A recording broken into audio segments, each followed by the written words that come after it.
Hey Tim, how you doing? Hello, hello. How are you? Good. I'm really glad we get to do this. It's not necessarily a podcast we're doing. It's not necessarily a massive in-depth training, but what I would love to do with this is to pull out your 20 plus years of digital marketing experience and then talk really about the evolution of digital marketing and strategies, tips, insights, and personal stories you have to share along your journey and where you see it's going because it's evolved, I'm sure, as you would agree, insanely quick in the last 5 years alone, right? Yeah. Moore's law, I think, is the rule here. It just keeps getting Yeah. faster, and wider. But it's really a treat to meet you. I Yeah, for sure. fell upon, I don't know if it was your Facebook or what it was, but like a month ago or two, and wow, stories. That's what a concept, because I preach story all the time to my clients. Tell your story. It's important, and for you guys to be doing this, I think is really cool. Yeah, thank you. And I have found where I think we get so caught up with all of the tools and next strategies for getting certain results with Facebook ads or whatever the next tool is. But uh, to me and to you and many of us, right? Like we got to understand that story is a tried and true principle that will never change and never has changed. And so the more we can understand the messaging side of how we show up in our content, even if we're doing it through virtual reality, in our marketing efforts. Things will evolve there, but yeah, story is the tried and true principles and foundation that will never change. We It's just got to wired learn in. how to use them. It's been Yeah, wired in us from 10,000 years, right, or whatever it is. It's how we, somebody says once upon a time, we all go, oh, and fantasy. we'll Yeah, listen. Right, right. So I am fascinated by the whole idea of story. I think we could tell a story that's over time. We could tell a story that's in just an analogy or a metaphor in our marketing. And it, it is what is remembered as opposed to something academic, right?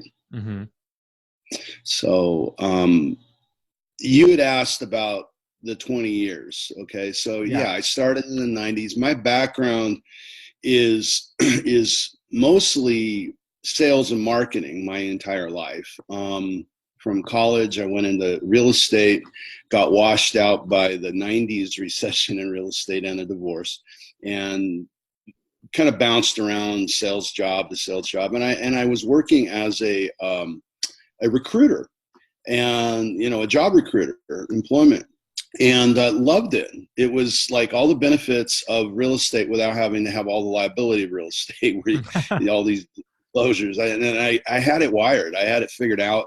And then this internet thing came along, and I started getting gigs off the side. So I'd work a regular 8 or 9 to 5 or whatever it was, and then come home, hi honey, and then go right to the computer and and geek out till 2 or 3 in the morning. And I was becoming the Walking Dead, and so I had to choose. And I had enough clients at that point to just start the business, start Spider's Technologies, which it would eventually be called, and got a gig that was in sports. yeah, And at the time, a lot of the athletes, it was, if you remember the .com boom and bust. Well, during the boom, guys like John Elway, and they were getting paid ridiculous amounts of money from all these companies, and in Silicon Valley, they had VC money to burn, and they'd give John Elway, I think he got like $500,000 to use his name or whatnot. Well, I didn't work for those companies. I worked for a B, I call them B a sports site, and we had some guys that actually, I mean, are in the Hall of Fame right now. And in fact, Eric Dickerson was part of it. He had already been retired. Teddy Bruschi, who was new at the time, he ended up being in the Hall of Fame over several years. So it was cool for me because I actually played college football. And in fact, right now I coach high school football. And so it was neat because I'm like, oh, cool. I get to see all this stuff. In fact, one of the vendors in our e-commerce store turns out was this guy Savai Seao, who's an artist. He paints these really cool sports art paintings, and pretty well known in that world, and brother of Junior Seau, if you're a football fan, and I played ball with Savai. So Oh, wow. I'm like, so we had a little reconnection after Yeah. several years. Got to have a reunion, and but that pretty much kind of launched the business. And then from there, I got, because I have the real estate background, all my realtor buddies were wanting some work, and here we are 20 years later, and we do it all. But so what's changed really was your question. I think just speed, trying to get your arms around stuff, and having the historical, the thing that I have over my competitors, I have a historical perspective. When it feels like it might have been longer ago, when Google sent out 750,000 Gmail emails saying you have unnatural links, and the internet panicked because I'd been around so long. And I'm not going to lie, I panicked a little bit too, but you kind of sit back, take a breath, been through this sort of kind of before. Hold on, my programmers, look, going, do I need to find a job, kind of thing. Yeah. And I said, Don, just settle down. This too shall pass. It's too early. If you panic now and act out of desperation now, then it's, you're probably making a mistake. Let's just see how this settles. And I said, we're probably going to have to wait a couple of weeks at least to see some sort of some of the dust to go away and see what we're dealing with. And but that largely was a propagandic move by Google than it was some algorithmic thing.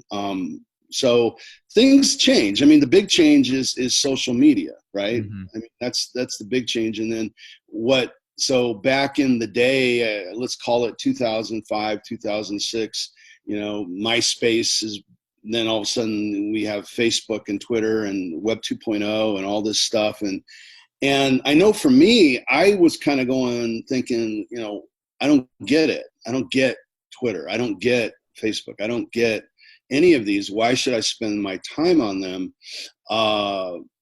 Because I always look through a prism of SEO. Now today, if you want to be an influencer, like, I would call you, I don't mean the makeup girl influencers that we think of. Well, and how I've defined it, and I don't know if you saw this video or this episode I've done, where it's like the term influencer, there's definitely the kind that, like, at the level of getting paid for sponsorships or the celebrities. But then, I believe you were an influencer, Tim. I'm an influencer. Yes. Like, we all are influencers, because if we've influenced at least one person, then that qualifies us, and that influence by definition first by definition. So, right. I really enjoy the word. Some people don't, but I really enjoy the term, and I think it packs a lot of power. So yeah, the influencer generation. I like to joke about it, like I'm a makeup girl or something. Yeah, exactly. Like, I'm going to do another tutorial. Right. Eyeliner. That's in another life we won't talk about. I'm kidding. So, but that's an example. Well, that word has emerged from cultural change that's going on within YouTube and Instagram, but at the same time, us marketers are, as you say, the real influencers. We used to call them thought leaders, right? And authorities, or whatever you want to call it. But we have a power. You have a power right now by interviewing me. I have a power by being the interviewee that we're enjoying, and then it gets dispersed. And hey, maybe you and I can influence somebody to do something today. Maybe start their own video, maybe start their own podcast, vlog, whatever you want to call it, to publish. And that's the big difference. And I think where people get screwed up is trying to put their arms around it. I'm a blogger, right? You remember that? Or I'm a social media savant. I used to love reading that in people's profiles. So I've started saying at least 5 years ago, social media is SEO, is reputation marketing, is social media, is SEO, and loopity, loopity, loop. Where's it begin and where's it end? And the way that I try to get my arms around it is I still think that SEO is the be all, the end all. It should be the foundation, but part of that starts at the content level. And so what we do is we want to disperse the content first through the blog and the site, and then get it out to the social media stuff.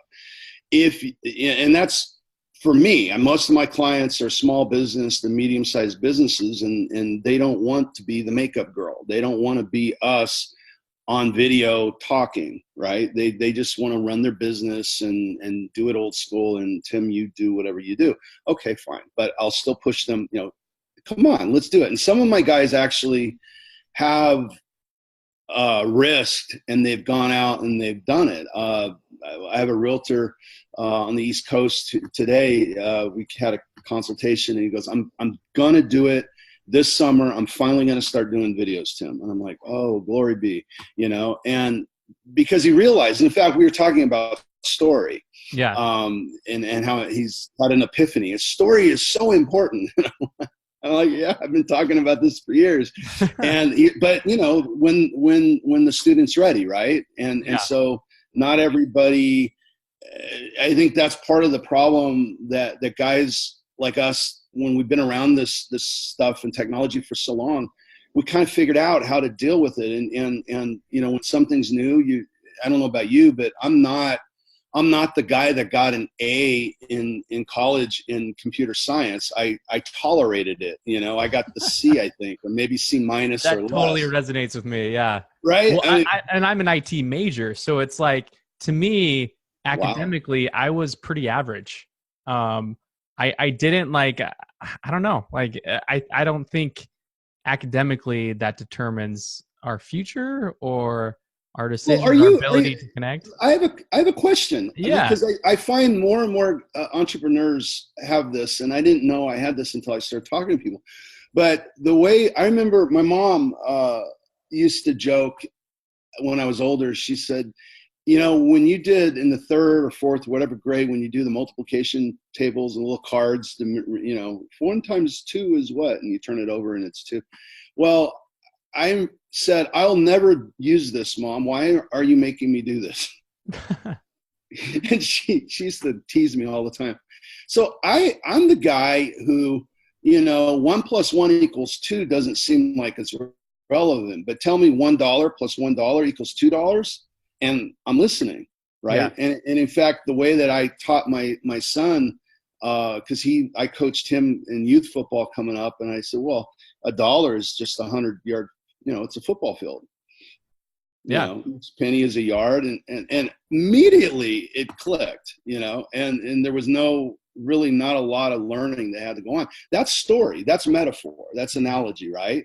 Yeah. And you have to pull on existing belief or existing knowledge, because, and this is an aspect of marketing that, you can get so in depth of at what point of the customer's journey are you communicating to them, with the mess, with the story, how much do you need to educate them to get them ready to buy, all these things. But if we can meet people with where they are and what their current knowledge is, and understanding what their current story is, then what we're doing is we're not necessarily educating them in a deep way necessarily, but we're just introducing a new belief based on existing knowledge, if that makes sense. So that's more of that's more of an explanation versus taking an analogy in that way, right? Where if I want to communicate like you did with your son, if you want to communicate a concept, you're not going to do it be hey, let's work through this math problem where it's applicable to general things. And no, football, let's use football to talk about how to do math. and they may not know it or not. And so I think we got to pull from existing knowledge for Well, sure. Yeah.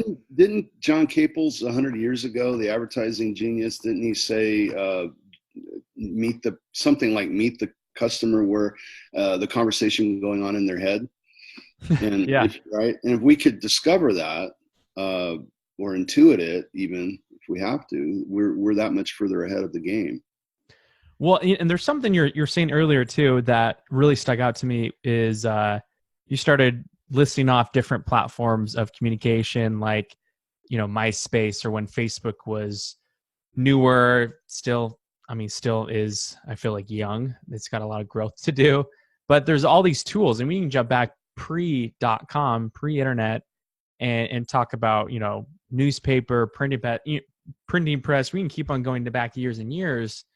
And the evolution of the tools we have to communicate have just rapidly increased as time went on. And over the course of your career, over the course of my career, into the future, the ways that we can communicate will just increase, and the content we can create will just increase. Well, and I think we're at a time in our evolution with the internet where, if you think about the 90s, I used to joke, like in 2001 or 2 or something like that, I was using software that was relatively cheap to develop conceptual websites that I wanted to do in the real estate world. Whereas I would say, during the dot-com boom of the 90s, they spent millions to build this. And now some coder probably from India is the guy who sold me the software that cost maybe a couple, $200-$300. And I'm building a better site than those guys did 3 or 4 years ago. And yeah. Right. And so that was like 2001, 2002. And I would say yesterday's technology is tomorrow's homework assignment. And so the kids are learning this, some in school, some just, messing around on the computer. And which is really how I learned all of this. I like I said, I was a business major. I really hated the computer stuff until I saw that it was $1 plus $1 equals $2. And I'm like, oh, okay, it's worth learning now. And but if you see the speed of the 90s to the beginning of 2000s, and then 2000s to 2005, 5 to 2010, which was really probably the 2.0 and the Facebooks and all that just went and, exploded. And that's when I remember in SEO, I started going, okay, I'm a little confused. I'm not knowing how all this fits. I know very well now, but from then to and then 2010 to now, my gosh, it's almost 2020.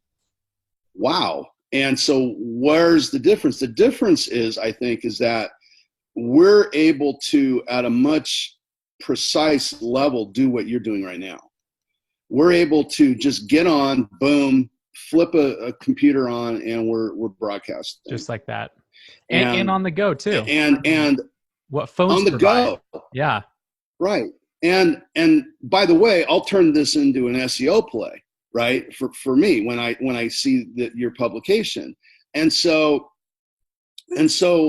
where's it going is, I just think more and more it's going into this, where we need to, in order to get it, because it's all about attention, right? So right. What a lot of guys do is they look at the gurus and they just start yelling like they do.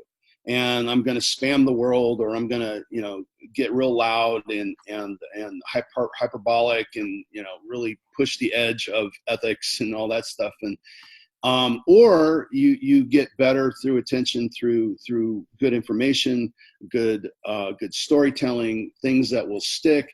But here's the problem within all that. As we have more, you said it a second ago, we're creating content, but there's a concept I read first about a couple of years ago called content inflation.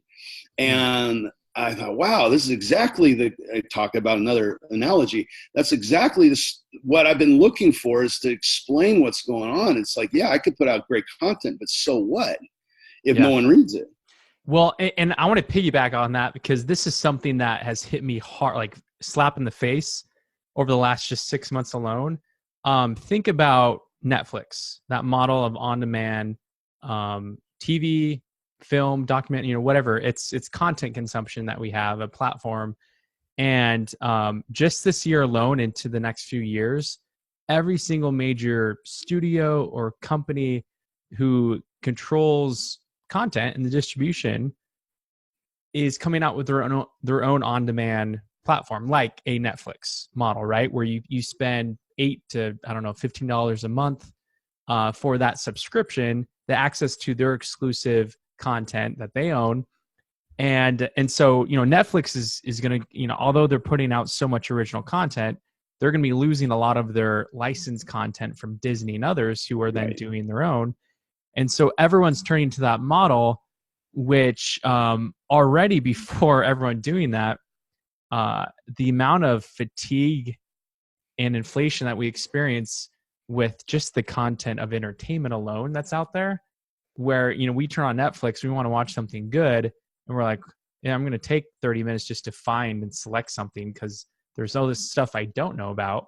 There's a lot of unfamiliar faces, actors we don't, all these different things. And so Sure. it's causing, but like I recognize this, I'm sure many can relate. I feel like it's causing unneeded stress in entertainment when we're looking to de-stress.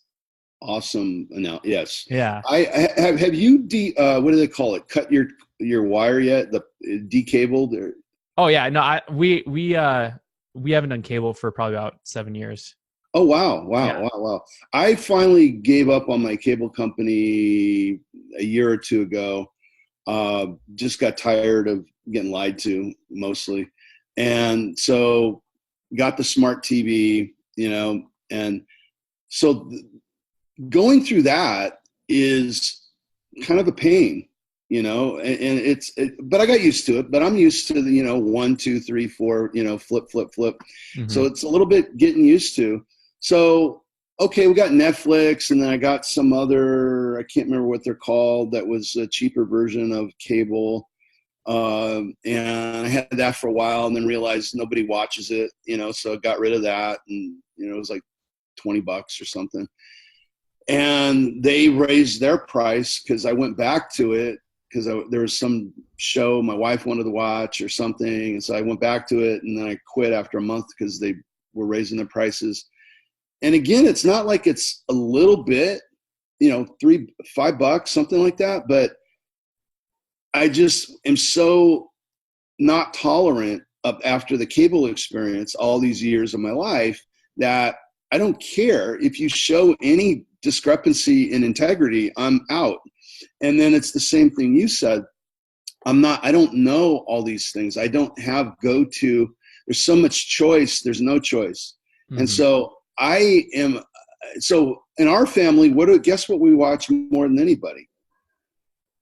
YouTube. Yeah. I mean, because that's its own on-demand platform itself. We watch. Uh, it's interesting too. Yeah, like YouTube or the social media. It's Facebook's doing their own original content. I'm sure Instagram will do more of that. And Yes. it can be so overwhelming, and that's where it's like, it begs the question for those on the other end who are the contributors to that content side. For our clients, for our own brand. Is, well, how can we compete with all of this noise that's out there? Because we're seeing, the big giants with the billions of dollars are also having to compete regardless of all the money they have. So for those of us who have less money, how is it that we compete? What do you think? What do you think that answer is for you as far as competing and standing out above the noise? You're asking me this? Yeah, I'm asking. I think it's being a human being, decorporatizing your brand. And like I deal with a lot of realtors over the years. In fact, up until the recession, that's all I dealt with was realtors. And then to survive, because a lot of them went out of business, I got into everything.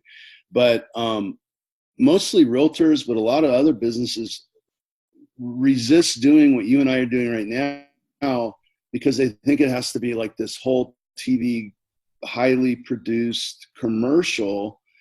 And I think they're missing the point. We need to know that we're dealing with a human being. And I've interviewed a few people that do this very, very well. I mean, they'll put videos together before they have their initial in-person meeting. Here, I'm going to see you on Wednesday at such and such time. Just wanted to welcome you, and you can look at the website and see all this.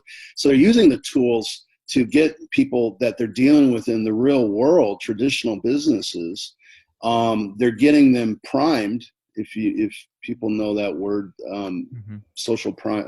psychological priming, they're getting them primed so they feel like they know the person. And so who's going to do better? The guy who I've been to the website, I've gotten 2 or 3 videos from him, and now I'm meeting him in person, versus the person that just sends an old school letter. And oh, by the way, they're also getting a letter before they, and an email probably, and so forth. So I think it's how we cut through. I mean, I'm looking at you, you're wearing a t-shirt. I almost wore a t-shirt today. I always go through this in my head because I'm stuck in old school ways. So I was about to put on a button down without a tie, and I'm like, no, there's my Hawaiian shirt. I'm putting on a Hawaiian shirt. Live your own philosophy. And I'm glad you pointed that out too, because then we have maybe kids or family members in the other room. I've got my 2-year-old, on the other side of the house, and he's going to scream from time to time. Or I had a call this morning to the client. She had 4 kids. They're home for the summer from school, and voices are chiming in. One of the boys steps into the room. It's an interesting dynamic, and we have to realize, like, because we're a human, those moments are bound to happen. And so, yeah, as a client, there's professionalism that should exist. You should have that. But I'm a true believer of, like, you definitely should dress the part as it makes sense, but that shouldn't be a determining factor to the connection that should be built. Because I got, speaking of my IT experience, like when I was studying IT, and one of my IT professors, former Oracle, which is a big IT company, former Oracle executive, wrote the textbook, really intelligent guy. And I prep all semester for this final exam, show up for the presentation, and I'm not wearing a necktie. I've got buttoned up and everything. The standard said business casual for the presentation, so I did. And I got docked, and I ended up failing that exam just because I was missing a necktie. Because of the tie. Because of a tie. And I was like, oh man, I was so emotionally charged up. And I was like, I think I barely passed the class. Yeah, because it brought me, it was a big part of my grade. It brought me down from an A to a C. And what I learned from that experience was not to wear a necktie at every opportunity, but to recognize that I can own my story by doing what's more comfortable for me and focusing on the human experience and the human connection versus putting stock in things that don't provide actual value, like appearance all the time. Like, I mean, for sure, appearance is important, and you definitely don't want to show up in like crazy dirty street clothes when you're trying to make a good first impression. There's importance to that, no matter who you are. But yeah, I mean, that was big for me to recognize. I needed to find a different path and put stock in something that actually is of greater value, and not so just. Was that part of what put you on the entrepreneur's path? That did have a key part. Like I love tech, and so I convinced myself, and I was fooled. It was a false belief of mine that IT was the path for me in my career. And so I loved aspects of it. I loved the project management, the web design. I learned a lot of great skills.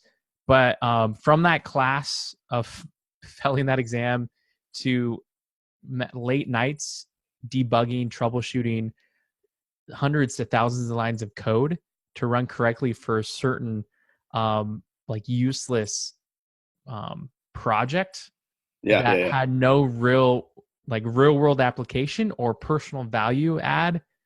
I eventually stopped and asked myself, like, do I want to do this the rest of my life? What kind of value am I bringing to the world? Like, nothing. why am I doing this? And so I ditched that and decided to step more into a storytelling career. And so I've always been entrepreneurial, but I didn't step into that for another probably 6 years after that, I feel like. Well, fully, that is like full time. I ended up getting some other jobs, but I found my way and recognized that there's a lot of money to be had as an entrepreneur online. So, yeah, no, it's an interesting journey for sure, but it's recognizing that the tools are out there more than ever for people to coach and to guide us. And as far as like standing out above the noise, to add to what you said, Tim, is to recognize that we can stand out by our stories, because that ultimately that's what makes us different. That hits on the human connection side that you've mentioned, but that is what makes us stand out and different. And then we can carve out our own little niche and build upon that over time, even if it begins with one person. Maybe your mom is because my mom still likes my stuff. It's one of those things where you got to start somewhere, and the more you're willing to share, the more it can go forward. So, well, I think what we all have to realize and recognize is, and you talked about there's coaches for everything, mm-hmm. and I've just in the last year have gone through quite a transformation of a friend of mine I've become good friends with, who's a hypnotist. And he's a hypnotherapist, and so we'll just be having coffee, and he'll start writing in his book. And I'm like, oh God, what are you doing now? And he goes, these are your words. And I'm like, what do you mean my words? He goes, I've been writing down your words, and they're in conflict. And we started talking about this whole, this thing that here's positive words, here's negative. And because he's a hypnotherapist, each word is a symbol. What is a word but a symbol of a feeling that he was writing down, which in hypnosis they call anchors, which are things that lock us into acting certain ways, triggers. So what he's really gotten me to do is to look at things, the bigger picture. You mentioned beliefs earlier, a negative belief. I'm starting to look at myself like, wow, I could think a heck of a lot bigger than I've been. I thought big. No, not at all. I'm not thinking nearly as big as I should be thinking. What first got me realizing is an author that we really can create anything in today's world. Is a guy, an eccentric dude, James L. Tucker, Altucher. He has a number of self-published stuff. Does podcasts. Real kind of nerdy looking dude, which just makes the part even better that he plays. But he made me realize by listening to some of his stuff and reading his stuff that there is no limitation, where a lot of people are trying to say the whole Uber thing is limiting because these guys aren't making a lot of money.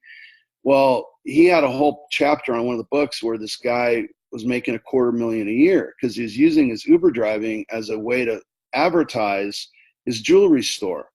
And so he's doing it both at the same time, and he has these people's attention for the entire trip wherever they're going. So that's just, it's thinking out of the box. But we have been through schooling and whatnot. We've been trained. If I'm 55, the old model, the old manufacturing model, where we get on Ford created it, where we're on a manufacturing line, and that's why we sit in rows in school, and it is what it is, and so we are trained to go 4 years of college, and then maybe after that, and then sit in a cubicle, and everything will be dandy. And more and more we're finding that dream isn't quite what we were sold. But even though we're entrepreneurs, I think a lot of people that are in business need to open up and say, what do I want to do? How do I want to get my story out there? And then figure it out after that. Not what's limiting. I don't know how to do a computer. I don't know how to do a video. I don't know how. Well, either pay somebody or learn. And it's so easy. My brother-in-law, I did some work for him when he was just coming out. He's a contractor. And I said, hey, you should do videos. You're out on the field all the time. Do a video of a before and after, and then get a testimonial. And he goes, oh, I don't know how to do, and then he gets the iPhone or a new version of the iPhone that made it so super easy. And next thing I know, he dumps a thumbnail drive of like 40 videos that I've got to go through for him. And all of a sudden it's on, and those videos, this was 5, 6, 7 years ago. Those videos still keep on giving. They're the gift that keep on giving for him. He's all over the net with them. And so it's doable. He just had to sit down a day or have somebody teach him. One of his kid employees probably taught him how to do it, and he realized how simple it was, and he's off to the races. And so it's just a little bit of frustration we need to go through and realize, it's not that big a deal. Yeah. It's intuitive mostly. It is. Well, and that's where going back to the hypnosis side that you mentioned, where the words we use can bring power to what we actually do believe. Like he's like, oh, I don't know, or I don't want to learn how to do that. I think of, I don't say this to throw my mom under the bus, and I doubt she'll ever listen to this, but I feel like I've taught her how to use certain basic functions of a computer for the last 20 years, probably, since we had it in our family. And yet she's still asking me the same questions, and I've showed her, I've walked her through it. So it's, but I noticed like the word she used, she's like, I don't know how to do this. I'm like, Mom, stop and think about it. I believe you do know how to do this. You're just telling yourself that you don't. I do that too in different things. We all do it. I think we all do. Right. So it's the human side of us that makes us great at some things and not so great at other things. So, hey, I mean, if it makes your listeners feel any better, I mean, I've thrown some sailor words at my computer more than once over the years, as I'm trying to figure something out. It's part of the journey.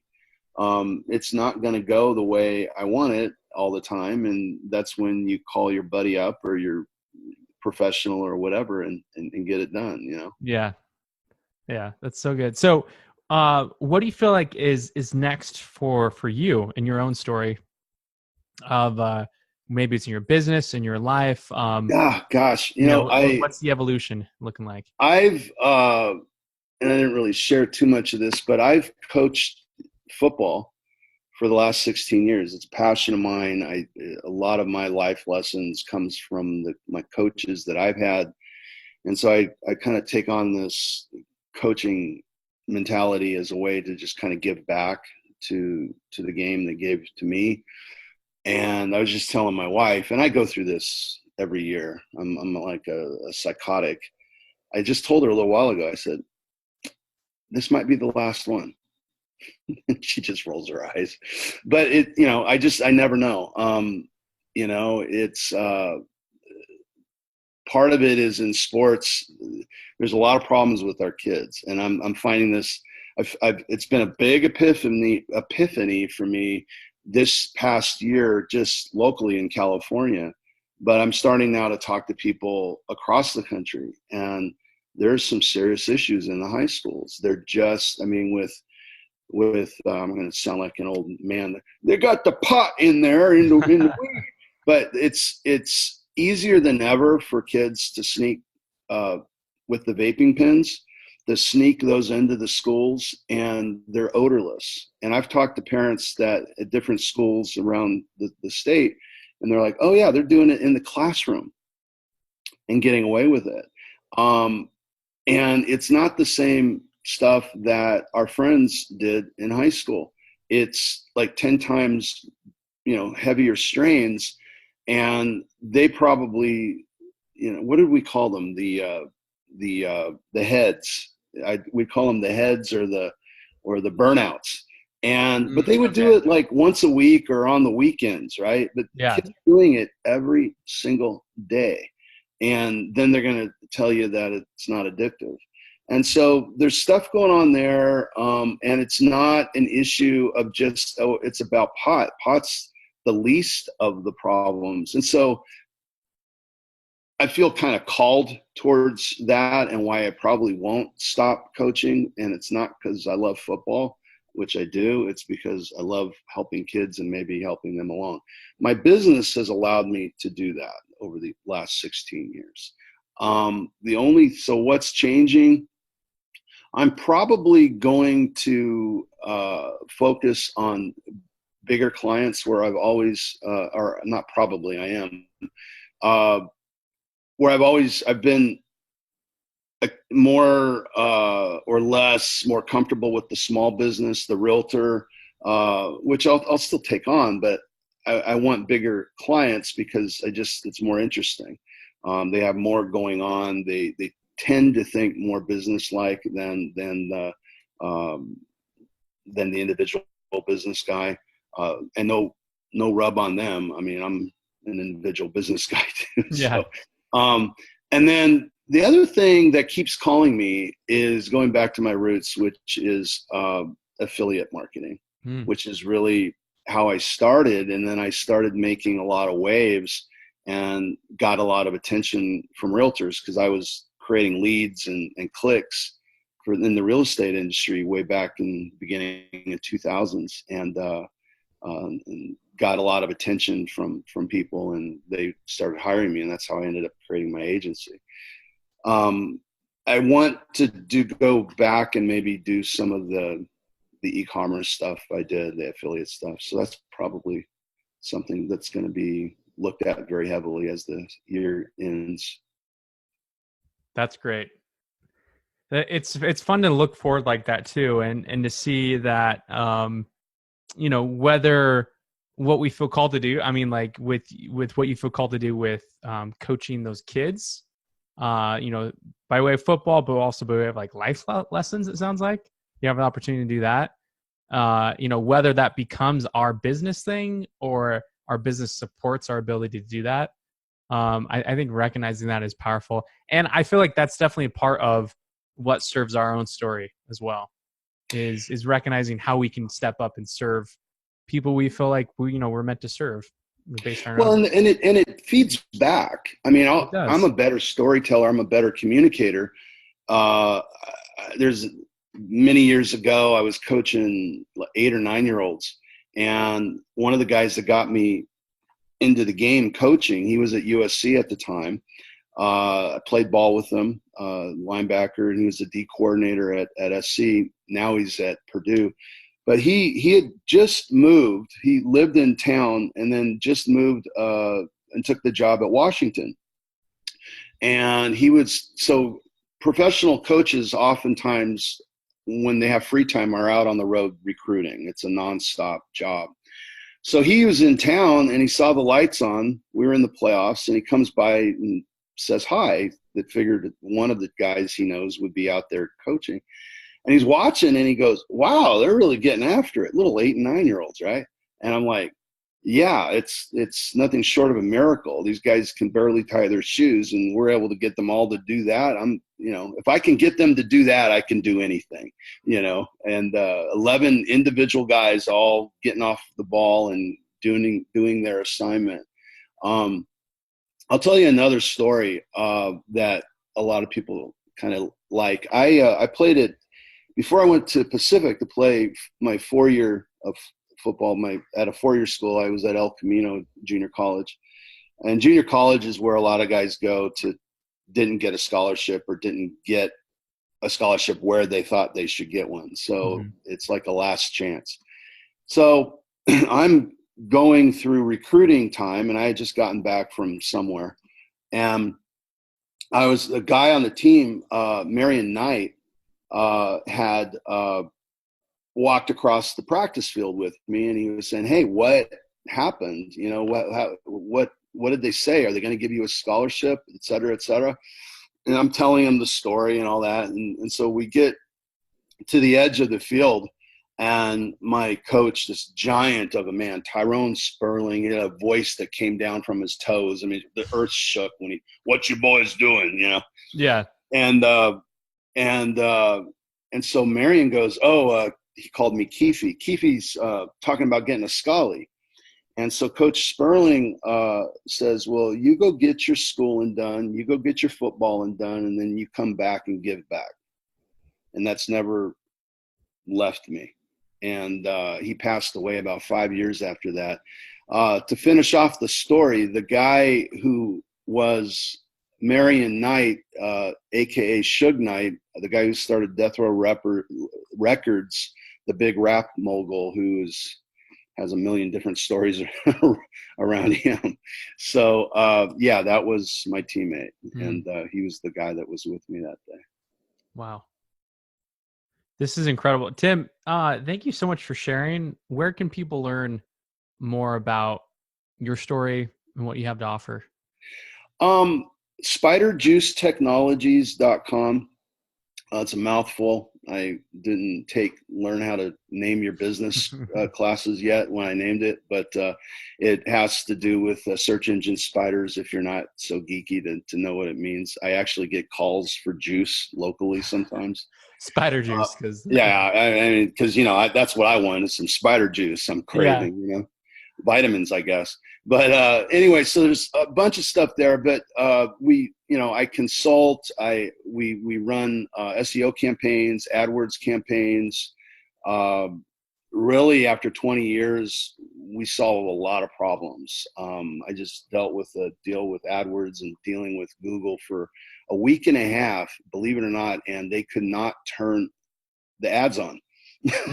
Yeah, that's insane. They couldn't turn it on, and finally we got it on. And so yeah, it's just we have the perspective of so much historical changes and problems that we could figure out what's going on. I had a client not too long ago, wasn't getting indexed, and so I looked. He's on a platform, he's real estate, and the platform sells getting indexed, getting SEO. That's part of their USP. They actually are anti-SEO. I dug in deep and started realizing things that I assumed. Assume starts with ASS first, and I'm like, I can't believe anybody in the world today that sells websites would actually do what these guys are doing. And but we were able to analyze that and figure it out, and that's what we do. So we'd love to figure out how to solve our clients' problems. On social media, you can catch me mostly on Facebook, where I create. That's one of the things I wanted to say was in the content part of it and on the social media part of it, we create personas. You have a persona right now with through your business, and you roll with that persona. I do. On Facebook, I definitely have a certain persona. I'm Coach Tim. My clients call me Coach Tim, by the way, also, and it just started sticking.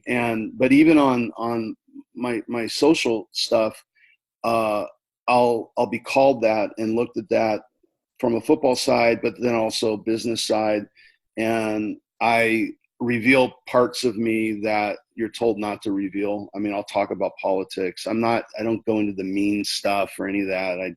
I stop people from doing that. But I believe social media is about conversation, and that's a place where I'll go there. If someone wants to go there, let's go there and we'll talk and hug afterwards. Yeah. Oh, that's so good. Well, hey, Tim, thank you so much for sharing. This is really good conversation. I appreciate the chance to join you. And I'm excited to share, just a lot of interesting insight. And you just have so much to offer. I appreciate it. Thank you so much. I appreciate the time.